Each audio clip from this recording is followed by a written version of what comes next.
दोस्तों आज की वीडियो में हम लोग लेसन नंबर 20 के जो बाकी टॉपिक्स बचे हैं उनके बारे में बात करेंगे। ठीक है, तो हम लोगों ने पिछले वीडियो में विद्युत सेल तक पढ़ा था, उसमें बात किए थे प्राइमरी सेल, द्वितीयक सेल क्या होते हैं। ठीक है, तो आज बात करेंगे हम लोग विद्युत सेल का विद्युत वाहक बल यानी विद्युत वाहक बल के बारे में। ठीक है, कि विद्युत वाहक बल क्या होता है। तो आप लोग को जनरली पता होगा कि जो विद्युत वाहक बल होता है, इसी के कारण किसी भी परिपथ में जो हमारी धारा होती है बहती है, यह धारा को क्या करता है, यह आवेश को प्रवाहित करने के लिए क्या करता है, प्रेरित करता है। क्या करता है, प्रेरित करता है। तो हम कह सकते हैं कि कोई चालक तार है, खुले, इसका दोनों सिरा है खुला है। ठीक है, ठीक है, तो इनके बीच किसी आवेश को, ठीक है, किन्हीं आवेश को प्रवाहित करने के लिए, ठीक है, इसको एक स्थान से दूसरे स्थान तक ले जाने के लिए जो कार्य करना पड़ता है, जो कार्य हमें करना पड़ता है, तो उसी को हम लोग बोलते हैं विद्युत वाहक बल। तो यहाँ हम बात कर रहे हैं सेल के विद्युत वाहक बल, तो कहेंगे कि सेल द्वारा, क्या कहेंगे, सेल द्वारा। ठीक है, सेल द्वारा किसी आवेश को, मान लीजिए Q आवेश है, किसी आवेश को प्रवाहित करने के लिए, ठीक है, प्रवाहित करने के लिए जितना कार्य करना पड़ता है उसे हम कहेंगे सेल का विद्युत वाहक बल। ठीक है, जितना कार्य करना पड़े, इस आवेश को प्रवाहित करने के लिए जितना आपको कार्य करना पड़े, कार्य क्या करेगा, वहीं जो सेल में ऊर्जा होगी, सेल में जो ऊर्जा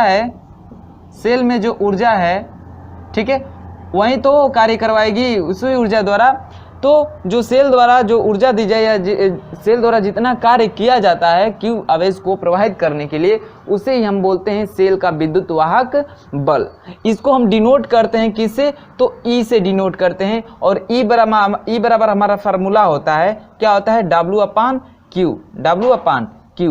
जो आपका विभव का फार्मूला है ना, सेम विभव का फार्मूला है W अपान Q, बस यहाँ पे आपको E रखना है। E क्या है हमारा, विद्युत वाहक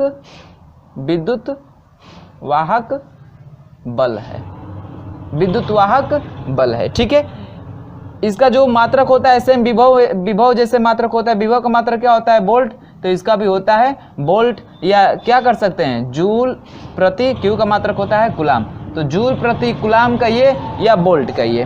ठीक है, तो आपको ये फार्मूला याद रखना है इसमें कि जो विद्युत वाहक बल होता है सेल का W अपान Q होता है। इस फार्मूले से आप जो क्वेश्चन देगा सॉल्व करने के लिए वो कर सकते हैं। ठीक है, तो बात समझ में आई, विद्युत सेल का विद्युत वाहक बल क्या होता है। विद्युत वाहक बल के कारण वही जो करता है, आवेशों को प्रवाहित करने में प्रेरित करता है। ठीक है, उनको प्रवाहित करता है, इसी के कारण विद्युत धारा हमारे चालकों में बहती है। तो क्या होता है, यह किसी खुले, आप ऐसे बता सकते हैं विद्युत वाहक बल के किसी खुले, दोनों सिरों जिसके खुले हैं किसी विद्युत चालक के, और इनके बीच Q आवेश को प्रवाहित करने के लिए जितना कार्य करना पड़ता है उसे हम विद्युत वाहक बल कहते हैं। और सेल का करना है तो सेल द्वारा किया गया कार्य हो जाएगा, Q आवेश को ही प्रवाहित करने के लिए जितना कार्य करना पड़ेगा सेल द्वारा, वह सेल के विद्युत वाहक बल कहलाएगी। उसका फार्मूला होता है E बराबर W अपान Q। ठीक है, इसका मात्रक आपसे पूछ सकता है, मात्रक इसका क्या होगा, वोल्ट या जूल प्रति कूलाम, ये आपको मात्रक याद रखना है। ठीक है, तो मात्रक आपसे पूछ सकता है, बात समझ में आई है। चलिए आगे हमारा है विद्युत क्षेत्र। तो विद्युत क्षेत्र मैंने जब विभव की परिभाषा बताया था उसी समय बताया था विद्युत क्षेत्र के बारे में। विद्युत क्षेत्र ये क्या होता है, विद्युत क्षेत्र तो ये ऐसा एरिया होता है, आवेशों का ऐसा एरिया होता है जिसमें किसी अन्य आवेश को ले जाएंगे तो वो विद्युत प्रभाव का अनुभव करता है। विद्युत प्रभाव मतलब आकर्षण या प्रतिकर्षण बल का अनुभव करेगा, ये हमने बताया था आपको। ठीक है, तो जो विद्युत क्षेत्र होता है यह आवेश या किसी आवेश समूह का ऐसा एरिया होता है, इसमें आवेश होते हैं। ठीक है, ये आवेशों का एरिया है। ठीक है, इसमें क्या होते हैं, आवेशों का क्षेत्र है। तो आप इसके पास किसी आवेश को लाएंगे, ठीक है, मैं Q0 को ले रहा हूं, ठीक है, किसी एकांक धन आवेश को लाते हैं तो ये क्या करेगा, विद्युत प्रभाव का अनुभव करेगा, या ये तो आकर्षित हो जाएगा या प्रतिकर्षित हो जाएगा, ये अनुभव करेगा ऐसा। तो इस फील्ड को हम लोग बोलते हैं क्या, विद्युत क्षेत्र बोलते हैं। इसी फील्ड को क्या बोलते हैं, विद्युत क्षेत्र, उसमें हमने आपको बताया था। ठीक है, इसका परीक्षण हम एक छोटे से एकदम अत्यंत छोटा आवेश लेते हैं Q0 जिसको हमने माना है। ठीक है, यह पॉजिटिव होता है। ठीक है, क्या होता है, पॉजिटिव। इसके द्वारा हम इसका टेस्ट करते हैं और इस Q का मान इतना कम होना चाहिए कि इसके द्वारा जो इलेक्ट्रिक फील्ड उत्पन्न होगा, जो विद्युत क्षेत्र उत्पन्न होगा वो क्या हो, इसके द्वारा जो विद्युत क्षेत्र उत्पन्न हो वो क्या हो, शून्य होना चाहिए, नगण्य के बराबर होना चाहिए। ऐसा हम क्या मानते हैं, एक आवेश को लेते हैं और उसके द्वारा परीक्षण करते हैं विद्युत क्षेत्र की, ठीक है, विद्युत क्षेत्र की परीक्षण करते हैं। ये जो क्यू नॉट होता है इस विद्युत क्षेत्र में मतलब घूम सकता है, परिभ्रमण कर सकता है, ठीक है, इसमें परीक्षण इसमें घूम सकता है, चलने लायक रहता है ये, ठीक है। तो मान लीजिए कोई परीक्षण आवेश Q है, ठीक है, और विद्युत क्षेत्र क्या है, E है। विद्युत क्षेत्र क्या है, विद्युत क्षेत्र क्या है, यानी हमारा परीक्षण आवेश जो है, आवेश, ठीक है, जो हमारा परीक्षण आवेश है वो क्या हो, Q नॉट हो, और जो हमारा विद्युत क्षेत्र है, विद्युत क्षेत्र जो है वो क्या है, E है।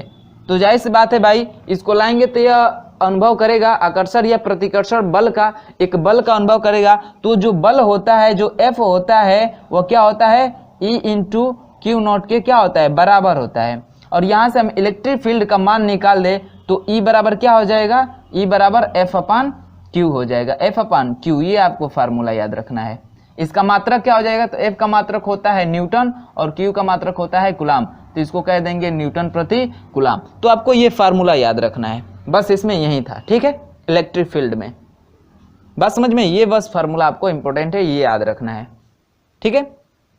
या जो विद्युत क्षेत्र होता है, ठीक है, ये बताता है कि जो इलेक्ट्रिक फील्ड है, ठीक है, या किसी बिंदु पर या किसी बिंदु से गुजरने वाली विद्युत बल रेखाओं के घनत्व को बताता है। ये क्या करता है, विद्युत बल रेखाओं के घनत्व को दर्शाता है हमारा विद्युत क्षेत्र, ठीक है। जैसे मान लीजिए आप देखे होंगे कि जो पॉजिटिव चार्ज होता है, ठीक है, इससे क्या करते हैं, विद्युत बल रेखाएं ऐसे निकलती हैं, ऐसे, आपको बुक में फिगर भी ऐसे देखने को मिला है। और जो माइनस है उससे क्या होती हैं, उसकी तरफ आती हैं इलेक्ट्रिक फील्ड, ऐसे,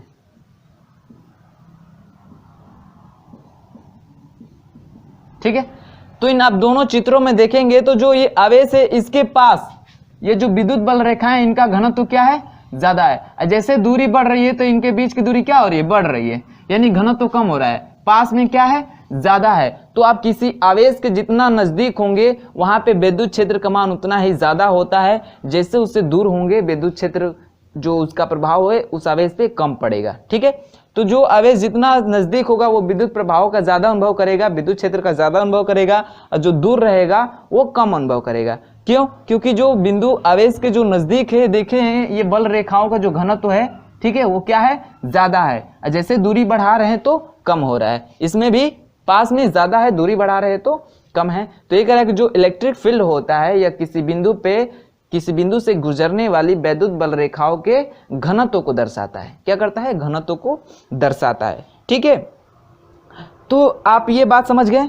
आगे आपका एक टॉपिक बचा है, बस आपसे ये देखिए, इन दोनों टॉपिक से ये फार्मूला नोट करना है और एक ये दो फार्मूले आपको नोट करना है, ठीक है। इसका मात्रक याद रखना है, विद्युत क्षेत्र का मात्रक यहाँ से न्यूटन प्रति कूलाम होता है और इसका मात्र वोल्ट होता है जो विभव का मात्रक होता है, ठीक है, या जूल प्रति कूलाम होता है। बात समझ में आई है, तो इसको नोट करिएगा। और बचा है आपका एक टॉपिक गोली आवेश, इसको समझते हैं, ठीक है, और उसके बाद से लेसन की थ्योरी समाप्त हो जाएगी, तो इसका न्यूमेरिकल सॉल्व करेंगे। क्या करेंगे, न्यूमेरिकल सॉल्व करेंगे। तो आप इसको नोट करिएगा। चलिए लास्ट टॉपिक है हमारा गोलीय आवेश। गोलीय आवेश, गोलीय आवेश क्या होता है, तो आप एक मान लीजिए गोला ले लीजिए, ठीक है, और उस गोले को हम आवेशित किए हैं, ठीक है, एक गोला है, हम इसको आवेशित किए हैं, ठीक है। तो क्या होता है, जो आवेश होता है इस गोले के पृष्ठ पे चला जाता है, ठीक है, जो आवेश होता है इस गोले के पृष्ठ पे रहते हैं और इनके भीतर कोई आवेश नहीं होता है, इनके भीतर कोई आवेश नहीं होता है, कोई आवेश नहीं होता है, ठीक है। यानी हम किसी गोले को हम आवेशित करते हैं, ठीक है, तो उसके जो आवेश होते हैं, ठीक है, जो आवेश होंगे वो कहाँ चले जाएंगे, गोले के बाहरी सतह पे आके चिपक जाते हैं, उसका बाहरी सतह आवेशित होता है, जो उसके अंदर होता है कोई आवेश नहीं होता है, अर्थात इसके अंदर किसी प्रकार का आवेश नहीं होता। आवेश नहीं होगा तो किसी प्रकार का विद्युत क्षेत्र भी नहीं होगा। क्या होगा, किसी प्रकार का विद्युत क्षेत्र भी नहीं होगा। बात समझ में आ रही है? तो यही कह रहा है कि जो संपूर्ण आवेश गोले की सतह पर आता है, वही कह रहा है कि जो आवेश होता है गोले को हम आवेशित करते हैं तो इस पे जो आवेश होते हैं इसके संपूर्ण सतह पे फैल जाते हैं। क्या करते हैं? संपूर्ण सतह पे फैल जाते हैं। कह रहा है गोले के भीतर कोई आवेश नहीं होता है। वही बात मैंने बोला कि गोले के भीतर कोई आवेश नहीं होता है, और जब कोई आवेश नहीं रहेगा तो इलेक्ट्रिक फील्ड भी उत्पन्न नहीं होगा, क्योंकि आवेश के कारण इलेक्ट्रिक फील्ड उत्पन्न होता है, विद्युत क्षेत्र उत्पन्न होता है। तो जहाँ पे आवेश ही नहीं रहेगा वहाँ पे इलेक्ट्रिक फील्ड उत्पन्न होगा नहीं होगा। तो आपसे यहाँ से देखिए यही निकल रहा है कि जैसे गोला, आपका गोला लेंगे तो गोला दो प्रकार का हो सकता है। एक खोखला गोला हो सकता है, खोखला गोला हो सकता है, और एक ठोस हो सकता है, ठोस गोला। ठीक है, तो ये समझिए खोखला गोला है। क्या है?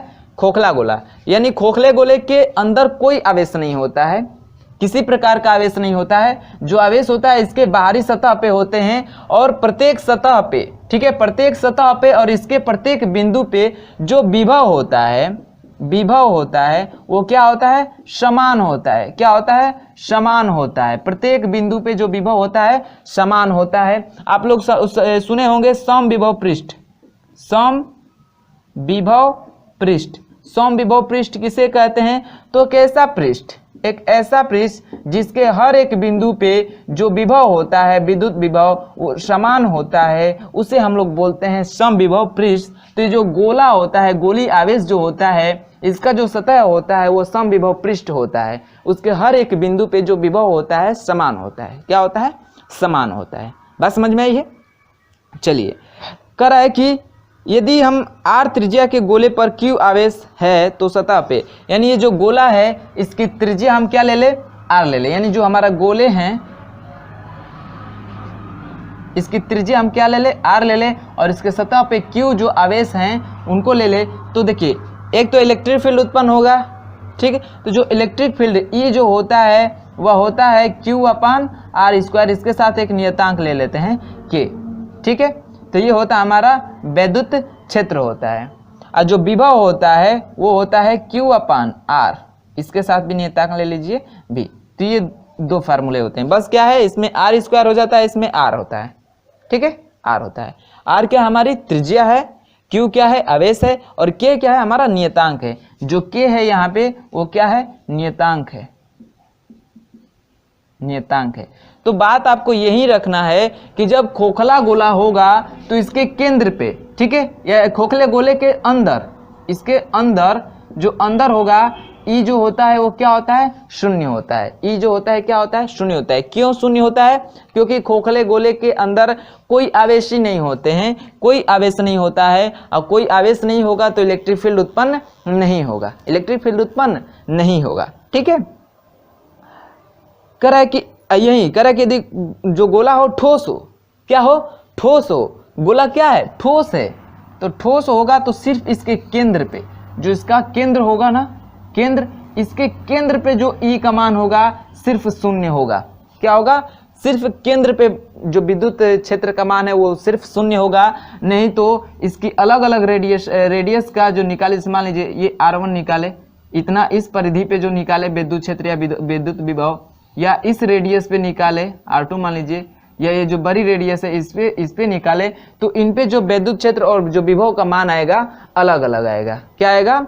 अलग अलग आएगा, ठीक है। तो यही बस आपका डिफरेंस है खोखले गोले और ठोस गोले में, कि जो खोखला गोला होता है इसका जो पृष्ठ होता है समविभव पृष्ठ होता है, ठीक है। इसके अंदर कोई आवेश नहीं होता है, जिसके कारण इसके अंदर जो होता है विद्युत क्षेत्र क्या होता है? शून्य होता है। विद्युत क्षेत्र क्या होता है? शून्य होता है। इसका वैद्युत क्षेत्र और विभव कैसे निकालेंगे? तो ये आपका फार्मूला दिया गया है कि यदि कोई गोला है उसका त्रिज्या r है और q आवेश है उस पे, तो जो वैद्युत क्षेत्र होगा KQ/r² होता है, और जो विभव होता है KQ/r होता है। K क्या है? हमारा नियतांक है, r क्या है? त्रिज्या है, q क्या है? आवेश है। करे यदि यही ठोस गोला हो जाए तो सिर्फ इसके केंद्र पे, इसका जो केंद्र होता है सिर्फ वहीं पे विद्युत क्षेत्र क्या होता है? शून्य होता है। नहीं तो उसके बाद से कोई कितना भी रेडियस का, कितना भी त्रिज्या का यदि कोई गोला खींचे तो उसकी जो परिधि पे विद्युत क्षेत्र और विभव का जो मान होगा वो अलग अलग होगा। इसके लिए R1 के लिए अलग विद्युत क्षेत्र अलग विभव होगा, R2 के लिए अलग विद्युत क्षेत्र अलग, ठीक है, इसके लिए अलग। तो जितनी रेडिएशन का निकालेंगे उसका विद्युत क्षेत्र और विभव जो होगा अलग अलग हमें ज्ञात होगा। ठीक है, तो बात समझ में आई है गोली आवेश क्या होता है। तो बस यही आपका टॉपिक था, इसके साथ ही लेसन ये समाप्त हो जाता है। बचा इसका महत्वपूर्ण तथ्य, तो इसको आप लोग एक बार देख लीजिएगा सरसरी निगाहों से। उसके बाद से बात करेंगे अगले वीडियो में इसके न्यूमेरिकल की। तो उम्मीद करता हूँ कि आपको वीडियो पसंद आया होगा, अच्छा लगा होगा तो लाइक कर लीजिएगा और अपने दोस्तों में शेयर कर लीजिएगा। और जितने लोग भी चैनल पे नए होंगे वो चैनल को सब्सक्राइब करके हमारे साथ जुड़ जाएगा, ताकि रोज़ हमारी और आपसे मुलाकात हो सके। तो चलिए मिलते हैं अगले वीडियो में इसके न्यूमेरिकल के साथ, तब तक के लिए बाय बाय, धन्यवाद।